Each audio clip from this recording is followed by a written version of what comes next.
Narinig nyo na ba yung bagong service ni Atome? Which is yung Atome Cash. Apparently, pwede tayong maka-loan ng cash from Atome ng as much as 50,000 pesos. Previously kasi itong Atome Cash is parang naka-coming soon pa lang. So ngayon, okay na ba siya? Pwede na ba tayo manghiram? It's for us to find out. So samahan niyo ako. Sit back and let's discuss. Coming right up.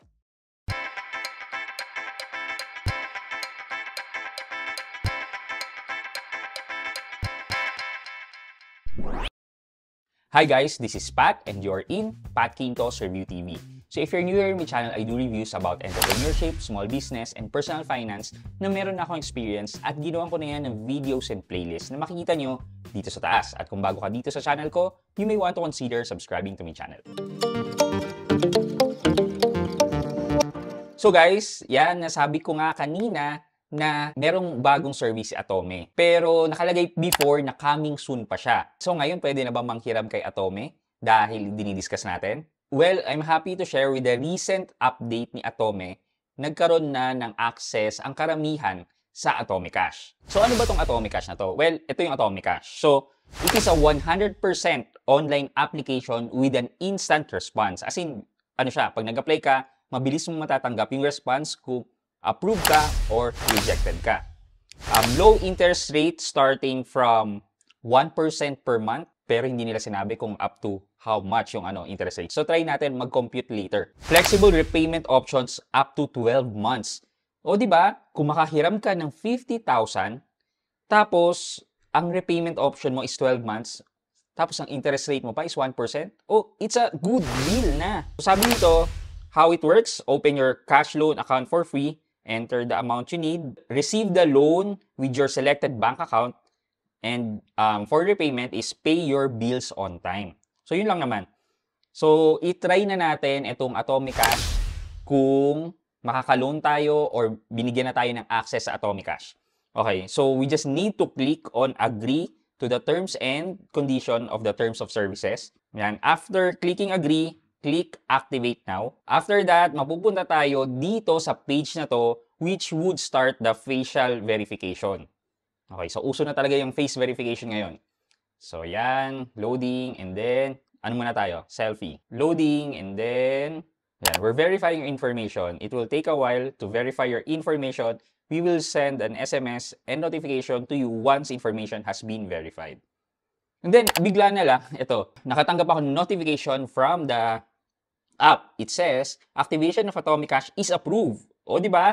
Saglit lang, approve na kagad. Wala akong pinasang ibang documents. Though prior to opening an Atome account, you need to provide your information. So, ito, it's more on there using the existing information na and just verifying yung mukha ko kung ako ba talaga yung nag-activate ng cash loan. So, yan, activation of Atome Cash loan is approved. We're pleased to inform you that you have successfully activated Atome Cash. So, ito, request loans with low interest, repay your loan with multiple installment options up to 12 months. So, up to itong options na to is hindi naman siya 12 months agad. It would still vary kasi ito, like ito, first loan. So, possible na hindi agad 12 months yung ibibigay sa akin. So, try natin bumalik sa dashboard. Ayan, makikita natin na nakalagay na cash, available limit of 10,000 pesos, and then may request loan. So, check natin, request loan. May panibagong option na tayo for Atome Cash. Ayan, available limit 10,000, and yan, request loan. Tapos wala naman tayo existing bill kasi bago pa lang. So, pindutin natin yan. So, pagka-pindot natin yan, ito, tatanungin na tayo kung magkano ang hihiramin natin. So, 500 to 10,000. So, minimum na 500 yung pwede nating utangin. Fast apply, no service fee. No service fee. O, di ba? No service fee. Wala man lang one-time admin fee. O, di ba? Saan ka pa? Multiple repayment options. Enter natin 10,000. Ito, disburse amount is 10,000. Ito yung repayment plan. First payment is due on November 17. So, that's next month. And then, meron akong 3 payments ng 3,933.33. Click natin kung meron pa tayo ibang payment options. Yeah, mukhang wala naman. Pero nakalagay dito, interest rate is 6%. Calculate natin yung later on. Tapos, click natin yung receiving account. So, mag-enter tayo ng receiving account and then loan purpose. Kung okay ka na, just click agree and then request loan. Okay. So, ito, mag-calculate na tayo ngayon kung magkano ba ang interest rate and yung effective interest rate niya. So, ito, meron akong repayment ng 3,933.33. So, calculate natin yan. 3,933.33 times 3, it would give us 11,799. O sabihin natin 11,800. So, meaning meron silang tubo na 1,800. 1,800 divided by 3 months. So, 600 per month ang interest rate. I-times natin yan sa 12. 7,200 divided by 10,000. Lumalabas na 0.72 or 72% ang interest rate per annum. Divided by 12. Ayan. 6% nga per month.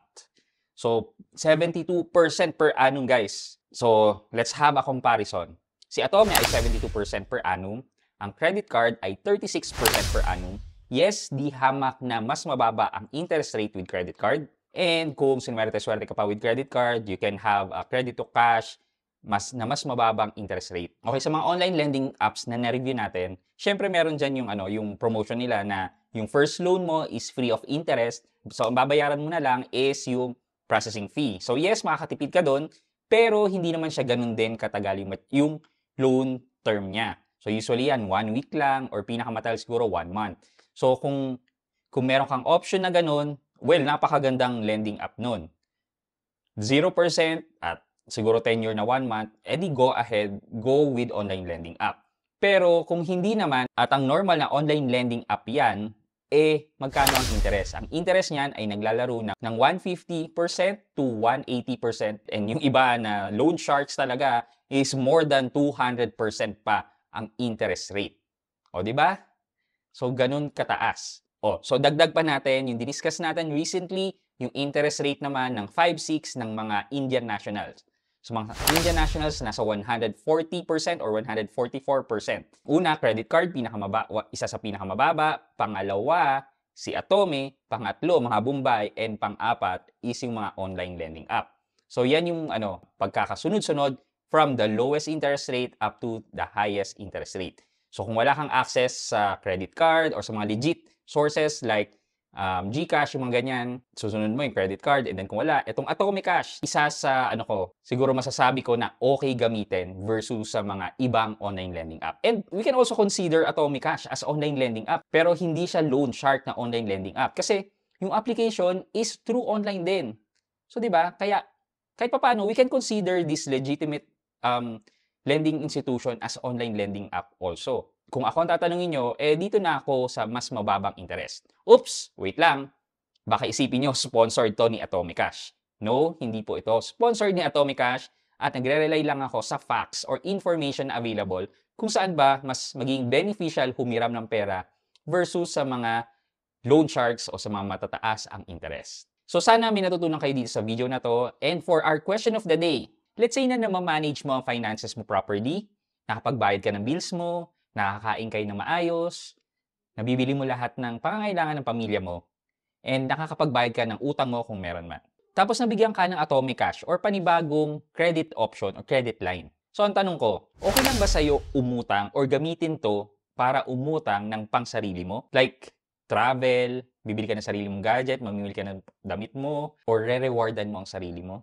Gaano mo pinaprioritize ang pansarili mong kagustuhan or yung wants? So, let me know sa comment section sa baba, isulat nyo yan, at pipili tayo ng isang winner na mananalo ng 500 pesos every week. Also, huwag nyo rin kalimutan maglagay ng hashtag na Road to 75k subs at make sure na naka-like and subscribe na kayo dito sa aking channel at video na to. Meron kayong chance na manalo sa ating pa-cellphone giveaway for the month of October. So, yun lang muna for today's video. But before I end this video, mag-shoutout muna tayo at shoutout kay at Jaihan Hussein. Sabi niya, customer service lang di ko gusto kay Uno at di pa gaano ka-active ang system nila pero compared mo sa ibang digital online banking. Pa-shoutout naman po sir, lagi ako nanonood ng video nyo. User din kasi ako ng mga digital online banking kaya nakaabang ako. Hehehe. At Jaihan Hussein, maraming salamat po for watching my videos and always supporting me dito sa aking channel. Maraming salamat po. So yun lang muna po for today's video. I hope you could like this video, leave a thumbs up, and if not, wala nang problema dyan. But continue to support me by subscribing to my channel by clicking the subscribe button and also the bell button sa tabi ng subscribe para makareceive kayo ng latest notification sa lahat ng upload ko. Again guys, this is Pat Quinto and you're in Pat Quinto's Review TV. Bye-bye!